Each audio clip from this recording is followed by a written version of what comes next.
જય શ્રી કૃષ્ણ દર્શક મિત્રો, મારી યુટ્યુબ ચેનલ અમૃતવાણીમાં આપ સૌનું હાર્દિક સ્વાગત છે। આજે આપણે આ વિડીયોમાં સાંભળીશું પુરુષોત્તમ ભગવાનનો માસ, પવિત્ર માસ જેને આપણે પુરુષોત્તમ માસ કહીએ છીએ। જે માસમાં આપણે દરરોજ પુરુષોત્તમ માસનો એક અધ્યાય અને એક વાર્તા સાંભળીશું। જો આપને મારો વિડીયો પસંદ આવે તો ચેનલને લાઇક, શેર અને સબસ્ક્રાઇબ કરો, જેથી નવા આવનારા વિડીયોના નોટિફિકેશન તમને મળતા રહે અને મારા વિડીયો આપ સુધી તુરંત પહોંચી શકે।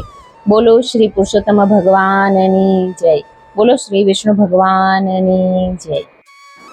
बोलिए श्री विष्णु भगवान जय। बोलिए श्री पूर्ण पुरुषोत्तम भगवान जय। अतः श्री पुरुषोत्तम मास महात्मय कथा अध्याय 16 सुदेव ने मूर्छा। આગળના વિડીયોમાં અધ્યાય 15માં આપણે સાંભળ્યું સુદેવને ભગવાન કેવી રીતે પ્રસન્ન થયા અને વરદાન આપ્યું। સુદેવને મૂર્છા। સૂત પુરાણે આગળ બોલ્યા કે હે મુનિ શ્રેષ્ઠ, બ્રાહ્મણ બ્રાહ્મણી પુત્ર પ્રાપ્તિનું વરદાન મેળવી પોતાના ઘેર પાછા ફર્યા। થોડા સમય પછી બ્રાહ્મણી ગર્ભવતી બની। 9મે માસે તેણે પુત્રને જન્મ આપ્યો। ગરુડના અંશથી જન્મેલ તેજસ્વી બાળકને શુકદેવ નામ આપવામાં આવ્યું। બ્રાહ્મણ બ્રાહ્મણી પુણ્ય કર્મો કરી જતા હતા। બાળકમાં સદ્ગુણો પ્રગટાવવા લાગ્યા અને વિકાસ થવા લાગ્યો। બાળક જેમ જેમ મોટો થતો ગયો તેમ તેમ બ્રાહ્મણ બ્રાહ્મણી પ્રસન્ન રહેવા લાગ્યા। સમય થતા સુદેવે શુકદેવને યજ્ઞોપવિત આપી ગાયત્રીનો ઉપદેશ આપ્યો। આમ વૈદિક સંસ્કાર પ્રાપ્ત કરી શુકદેવ બ્રહ્મચર્ય વ્રત પાળવા લાગ્યો।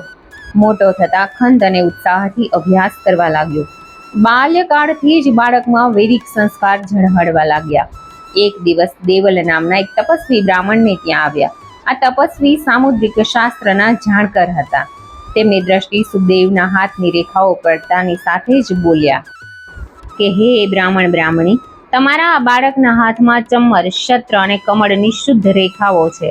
વળી કમળ જળથી ભરેલું છે। આંખોમાં મધુનો અંશ વર્ણ છે। જેના હાથમાં આવા ચિહ્નો હોય છે તે બહુધા પ્રતાપી રાજા બને છે। પછી સહેજ ચમકીને દેવલ બોલ્યા કે આ પ્રતાપી રેખાઓના આરંભનો 8મો ભાગ સળંગ ચમકે છે અને તે પછીના 7 ભાગ કપાઈ જાય છે। આ પરથી એમ લાગે છે કે આ બાળક 12મા વર્ષે જળાશયમાં ડૂબી જશે। તે વખતે તમે ચિંતા કરશો નહીં, દેવની ઈચ્છા આગળ કોઈનું કંઈ પણ ચાલતું નથી। આમ જણાવી દેવલ મુનિ બ્રહ્મલોકમાં ગયા। દેવલ મુનિનો બાળક શુકદેવના ભવિષ્ય વિશેનો મત સાંભળી બ્રાહ્મણ બ્રાહ્મણીના હૈયામાં આંચકો લાગ્યો। સુદેવ તરત જ મૂર્છાવશ થઈને જમીન ઉપર ઢળી પડ્યો। ગૌતમી પતિના મસ્તકને ખોળામાં લઈ તેને ભાનમાં લાવવા પ્રયત્ન કરવા લાગી। સુદેવ ભાનમાં આવતા બ્રાહ્મણી ગૌતમીએ પોતાના પતિને ભગવાનની લીલા વર્ણવી। અનેક નર નારીઓએ પુત્રો ખોયા પછી ધૈર્ય ધર્યાના દ્રષ્ટાંતો આપીને શાંત પાડ્યો। ગૌતમીની સમજાવટથી સુદેવ શાંત પડ્યો અને તેનો શોક હળવો થયો। ઇતિ શ્રી બૃહન્નારદીય પુરાણના પુરુષોત્તમ મહાત્મયનો 16મો અધ્યાય સંપૂર્ણ। જય શ્રી કૃષ્ણ, જય શ્રી વિષ્ણુ ભગવાન। હવે આગળ આપણે પુરુષોત્તમ માસમાં સાંભળવામાં આવતી વાર્તા સાંભળીશું। ધનબાઈ અને મનબાઈની વાર્તા। ધારા નગરીનો રાજા ભોજ ઘણો જ દયાળુ, પરોપકારી અને પ્રજાપ્રેમી હતો। રોજ રાતે વેશ પલટો કરીને નગર ચર્ચા જોવા નીકળતો અને પ્રજાના સુખ દુઃખ જાણતો। આ નગરમાં 2 બાઈ રહે, બંનેના ઘર સામસામે। એકનું નામ ધનબાઈ અને બીજીનું નામ મનબાઈ। બંને ધર્મ, ધ્યાન, વ્રત, તપ કરનારી। એમાંય ધનબાઈ તો રાજા ભોજને પ્રભુની જેમ માને। ઉઠતા સૂતા ભોજનું નામ લે, જ્યારે મનબાઈએ પહેલા પ્રભુ પછી રાજા ભોજ। એવામાં અધિક માસ આવ્યો। ધનબાઈ મનબાઈએ વ્રત આદર્યા। બંને શ્રીપામાં સ્નાન કરવા જાય, પછી વાર્તા સાંભળે અને બંને પ્રાર્થના કરે। ધનબાઈ બોલે કે હે પૂર્ણ પુરુષોત્તમ પ્રભુ, મને ફળજો રાજા ભોજ ભૂપાળ। જ્યારે મનબાઈ પ્રાર્થનામાં બોલે કે હે પૂર્ણ પુરુષોત્તમ પ્રભુ, આદિ વ્યાધિ ઉપાધિ ટાળ, શ્રદ્ધા છે તુજ નામ પર, મને ફળજો નંદ ગોપાળ। રોજ આ પ્રમાણે બને છે। એક વાર રાજની દાસીએ આ પ્રાર્થના સાંભળી। એણે જઈને રાજા ભોજને વાત કરી। રાજા ભોજે જાતે આવીને ખાતરી કરી। એણે નિશ્ચય કર્યો કે પોતાનું નામ લઈને પ્રાર્થના કરતી બાઈની 7 પેઢીનું દાળદર ફીટાડું તો જ હું રાજા સાચો। બીજા દિવસે ધનબાઈને રાજના તેડા આવ્યા। ધનબાઈ તો રાજીના રેડ થઈ ગઈ। હરખાતી આવી રાજ દરબારમાં રાજાને પ્રણામ કર્યા અને એણે એમ કે રાજા ભોજ હમણાં સોના મોહર ભરેલી થેલી આપશે, જિંદગી આખી ખાવ તોય ન ખૂટે। પણ રાજા ભોજે તો સોના મહોર કે હીરા માણેકના બદલે અધમણનું કોડું આપ્યું। બિચારી ધનબાઈ તો નિરાશ થઈ ગઈ। એના બધાય સપના તૂટી ગયા।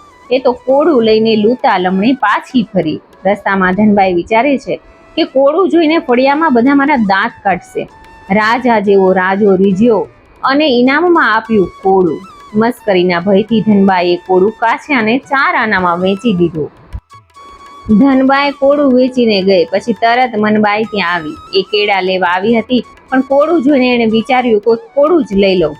જે મોટું થોડું ખાઈશ અને થોડું ફળિયાના છોકરા ખાશે. એને 6 આનામાં કોળું લીધું અને ઘેર આવી. છરી લઈને કાપ્યું ત્યાં તો ખણણ કરતી સોના મોહર વરસી.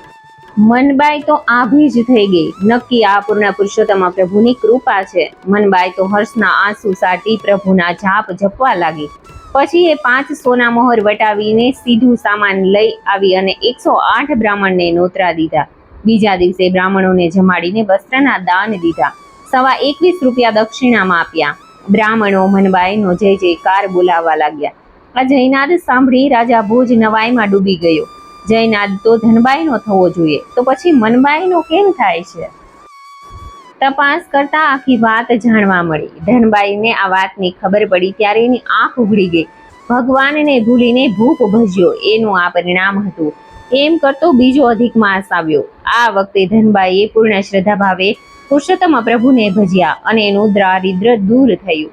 અમૃત માસ આખો ભજે પૂર્ણ પુરુષોત્તમ ભગવાન.